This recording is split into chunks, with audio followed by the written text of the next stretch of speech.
एक फ़कीर शहर की तरफ जा रहा था। फ़कीर बहुत देर से चल रहा था। वो थक चुका था और हल्की हल्की रात भी हो चुकी थी। शहर अभी काफ़ी दूर था। फ़कीर एक घर के पास आकर रुक गया। वो जिसका घर था उसका नाम था शंकर। शंकर एक नेक दिल का इंसान था और बहुत ही सुलझा हुआ व्यक्ति था। शंकर ने फ़कीर को देखा तो वो फ़कीर को घर में ले आया और खूब सेवा की। फ़कीर बहुत खुश हुआ और आशीर्वाद देते हुए बोला, खुश रहो बच्चा। शंकर बोला, आप ही विश्राम कर लीजिए। सुबह होते ही शंकर ने उन्हें कुछ अनाज और फल देकर विदा किया। इधर फ़कीर शंकर की सेवा से बहुत खुश था और उसे दुआएं देने लगा। भगवान करे तुम्हें और बरकत मिले और ईश्वर तुम्हें सदा खुश रखे। फ़कीर की पहली बात को सुनकर शंकर हंसने लगा और बोला, अरे फ़कीर, अभी मेरे पास जो भी है ये भी नहीं रहने वाला। शंकर की ये बात सुन फ़कीर शंकर की तरफ देखता रह गया और मन ही मन सोचने लगा कि ये ऐसा क्यों बोल रहा। इतना सोचते हुआ फ़कीर ने कहा, मैं शहर से लौटते वक्त एक बार तुमसे मिलकर ज़रूर जाऊंगा। इतना कहकर फ़कीर वहाँ से चला गया। ठीक एक साल बाद जब फ़कीर वहाँ दोबारा आया तो देखा कि उसका सारा धन, उसकी सारी संपत्ति सचमुच खत्म हो चुकी है। जब फ़कीर को पता चला कि अब शंकर नगर से बाहर एक गांव में एक बड़े जमींदार के घर नौकर का काम कर रहा है। शंकर अपना अलग से एक छोटी सी झोपड़ी बनाकर हंसी खुशी गुजारा कर रहा है और 2 वक्त की रोटी मिल जाती है और खुश है। फ़कीर बिना देरी किए तुरंत शंकर के पास पहुंचा। शंकर ने फिर से फ़कीर की सेवा में अपनी तरफ से कोई कमी न रखी। खाने पीने को जो भी रूखा सूखा था वो हंसते हुए फ़कीर को दे दिया। अब की बात दूसरे दिन जब फ़कीर जाने लगा तो इस बार फ़कीर की आंखों में आंसू थे। फ़कीर कहने लगा, हे भगवान, ये तूने क्या किया। इधर शंकर फिर हंसा और कहने लगा, अरे फ़कीर, तू क्यों दुखी हो रहा है। ईश्वर हमारे लिए जो भी करते हैं वो सही करते हैं। उनका कुछ न कुछ संदेश या सीख छुपी होती है जिसे हम नहीं समझ पाते और उल्टा ईश्वर को कोसने लगते हैं। बाकी हमारे कर्म होते हैं। हमें तो ईश्वर को धन्यवाद देना चाहिए। और हाँ, समय हमेशा एक सा नहीं रहता। और सुनो फ़कीर, मेरा ये समय भी नहीं रहने वाला। इधर फ़कीर सोचने लगा, मैं तो केवल भेष से फ़कीर हूँ, लेकिन सच्चा फ़कीर तो तू है।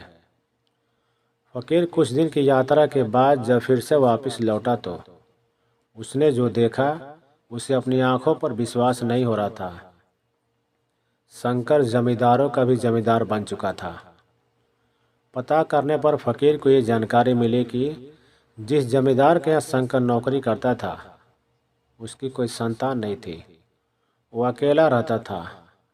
तो उस जमींदार ने मरते वक्त ये सारी संपत्ति शंकर के नाम कर दी। शंकर के इन दिनों को देखकर फ़कीर अब बहुत खुश हुआ। फ़कीर शंकर के पास गया और बोला, तेरी इस बरकत को ईश्वर सदैव बनाए रखे। फ़कीर की यह बात सुन शंकर फिर हंसने लगा और बोला, फ़कीर, अभी भी तेरी नादारी बनी हुई है। ये सुन फ़कीर फिर से हैरान हुआ और पूछा, क्यों, ये भी नहीं रहने वाला। शंकर बोला, हाँ, क्योंकि समय का पहिया एक बार फिर घूमेगा। तब या ये संपत्ति नहीं रहेगी या तो फिर इस संपत्ति को मानने वाला और उसका आनंद लेने वाला नहीं रहेगा। इस संसार में कभी भी कुछ भी हमेशा एक सा नहीं रहता। बदलाव ही प्राकृतिक का नियम है। यदि कुछ शाश्वत, अमर और हमेशा रहने वाला है तो वो है हमारी आत्मा और मन का सुकून। शंकर की बातें सुन फ़कीर का मन सुकून से भर गया, आनंद में हो गया और फ़कीर वहाँ से चला गया। इधर एक बार फिर से समय का पहिया घुमा। फ़कीर बड़े लंबे समय के बाद अपनी सफ़ेद दाढ़ी लिए जब वहाँ से गुजर रहा था तो देखा कि शंकर का वो महल तो है पर शंकर नहीं है, क्योंकि शंकर अब इस दुनिया से जा चुका था। महल वीरान हो चुका था। महल में मकड़ियों का जाला बिछ चुका था। कबूतर घुटरघू कर रहे थे। परिंदों के पंख फड़फड़ाने की आवाज़ें पूरे महल में गूंज रही थी। ये सब देख फकीर के मन में एक आवाज़ गूंजी। कह रहा है आसमां ये समा कुछ भी नहीं, रो रही है शबनमे नौरंगे जहाँ में कुछ नहीं। जिनके महल में हजारों रंग के जलते थे फानूस, अब झाड़ है उनके कब्र पर, बाकी निशा कुछ भी नहीं। अब वो फकीर मन ही मन सोचने लगा कि इंसान जिंदगी भर कितना दौड़ता रहता है, किसी न किसी बात को लेकर परेशान रहता है। जिन चीज़ों के लिए इंसान हमेशा तड़पता रहता है, जिन चीज़ों के पीछे इंसान हमेशा भागता रहता है, फिर चाहे वो धन हो, शोहरत हो, सम्मान हो, कोई वस्तु हो या फिर प्यार हो, ये चीज़ें ना मिले तो दुखी, मिल जाए फिर भी दुखी, और मिलकर अगर खो जाए या ख़त्म हो जाए फिर भी दुखी। जबकि ज़्यादातर लोग ये बात जानते हुए भी कि ये सब हमेशा के लिए नहीं रहने वाला है, ये सब चीज़ें एक दिन बदल जाएंगी या ख़त्म हो जाएंगी। यही वजह है कि इसी भाग दौड़ में इंसान खुद का सुकून खो देता है। मन ही मन फ़कीर कहता है कि ये ज्ञान भरी बात शंकर जानता था। वो बहुत ही सुलझा हुआ इंसान था। यही वजह है कि उसे कोई फ़र्क नहीं पड़ता था जब उसकी लाइफ में उतार चढ़ाव आते थे। वो हमेशा खुश रहता था और ज़िंदगी को सुकून भरे मन से खुलकर जीता था, क्योंकि ये ज़िंदगी भी तो एक दिन ख़त्म ही होनी है।